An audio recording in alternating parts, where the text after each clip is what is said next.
دو مسئلے آپ کی خدمت میں عرض ہوں گے۔ شراب کے علاوہ دوسرے مسکرات نشہ آور چیزیں، ان کی نجاست و طہارت کے سلسلے میں گزشتہ دنوں آپ کی خدمت میں عرض ہوا کہ اصل شراب نجس العین ہے اور کسی طرح انسان اسے کسی مطہر چیز سے پاک نہیں کر سکتا، اور نجس بھی ہے اور نجس ہونے کے ساتھ ساتھ حرام بھی ہے۔ اور شراب کے علاوہ جو چیز انسان کو مست کرنے والی ہے وہ نجس نہیں ہے لیکن حرام ہے، استعمال حرام ہے۔ جیسے چرس آپ کے ہاتھ میں ہو، ہاتھ نجس نہیں ہوتا لیکن اس کا استعمال حرام ہے چونکہ جو ہیں مخدرات میں سے ہیں، نشہ آور چیزیں۔ اسی طرح پاؤڈر، یہ چیزیں نجس نہیں ہیں، پاک ہیں لیکن استعمال حرام ہے۔ صرف شراب جو کہ مسکر مائع ہے، بہنے والی ہے اور نشہ آور ہے، لہذا نجس بھی ہے اور حرام بھی۔ بنگ اور چرس یہ دونوں پاک ہیں لیکن ان کا استعمال حرام ہے اور ناجائز۔ بنگ بھی نشہ آور چیزوں میں شامل ہے اور چرس وغیرہ بھی۔ تو یہ وہ چیزیں ہیں جو انسان کی روح اور عقل کو جو ہے بہت زیادہ نقصان پہنچانے والی چیزیں ہیں۔ جو چیز انسان کی روح اور عقل کے لیے خطر آفرین ہو، تہدید کرنے والی چیز ہو، خطرناک چیز ہو، تو وہ چیز اسلام میں حرام ہو جاتی ہے۔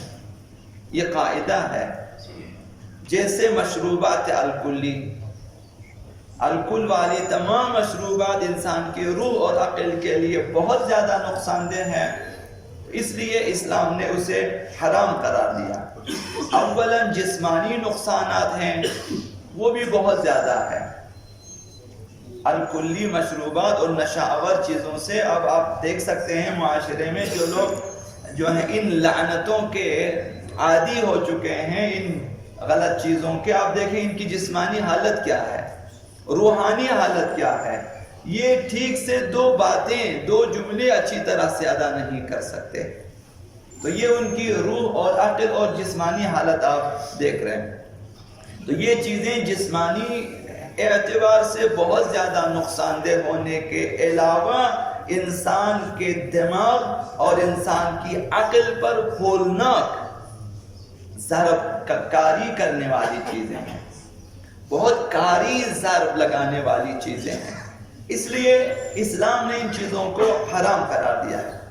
لہٰذا اسلام نے اس چیز کو اس قدر سختی سے منع کیا، نشہ آور چیزوں کے استعمال، ان میں سر فہرست شراب ہے، اور شراب کے لیے اسلام نے کہا کہ اگر کسی کے بارے میں یہ ثابت ہو جائے کہ وہ شراب خوار ہے، اس نے شراب پی ہے، تو اس کی سزا سر عام 80 کوڑے ہیں، کہ 80 کوڑے مارے جائیں اور بھی سر عام۔ یہ عام جو ہے عام معمول کے مطابق جو عام انسان ہے، اور عام سزا یہ ہے، مگر یہ کہ کوئی اور مستثناء جو ہے اس میں ہو جائے، استثناءات ہو جائے، ورنہ عام طور پر یہ 80 کوڑے اس کی سزا، وہ بھی سر عام، بد سر عام، سب کے سامنے مارے جائیں تاکہ دوسرے بھی عبرت حاصل کریں اور اسے بھی عبرت حاصل ہو جائے۔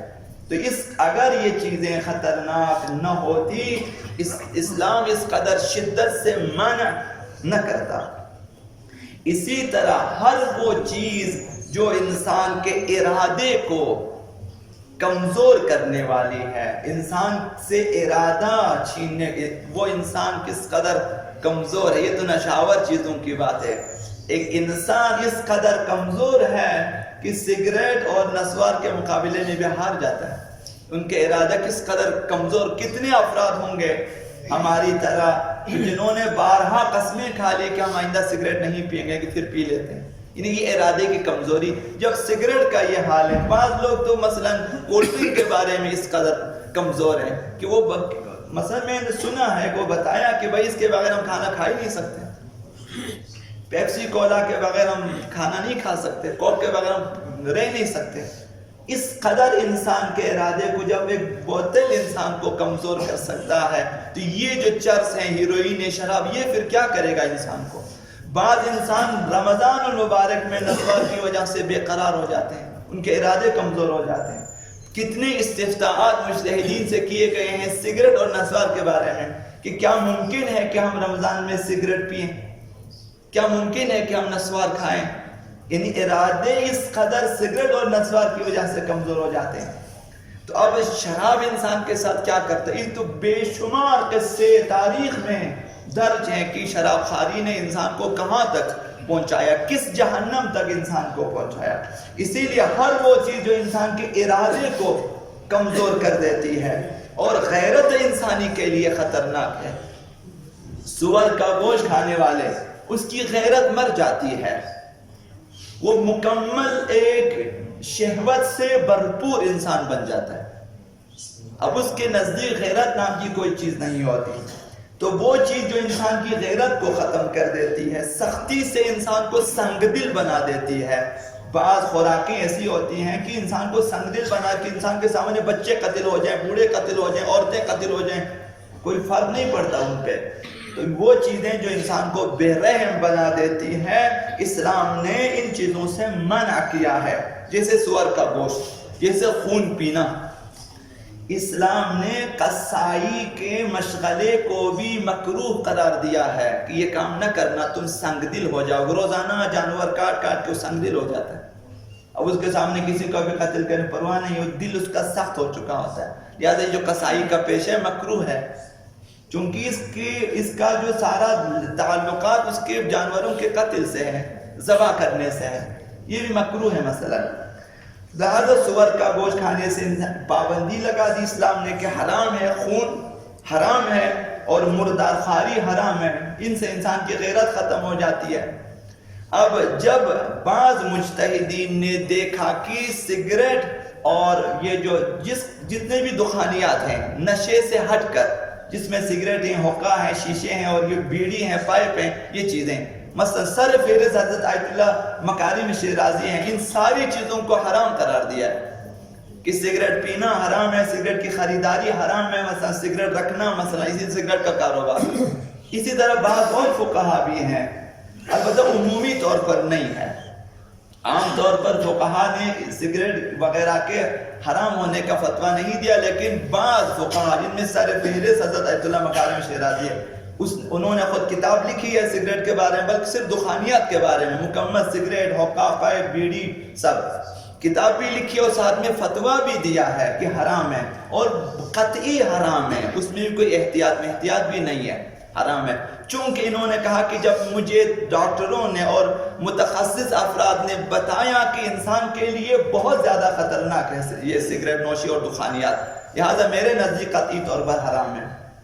تو لہٰذا انسان کو چاہیے کہ انسان کا جوہر عقل ہے اور اس کی روح ہے، جو بھی چیز ان کو تحدید کرتی ہے انسان کو بغیر فتویٰ کے ان سے پرہیز کرنا چاہیے، تاکہ انسان کی روح سالم رہے، عقل سالم رہے، تاکہ انسان خداوند متعال کی بارگاہ میں اپنی عبودیت کو انجام دے سکے.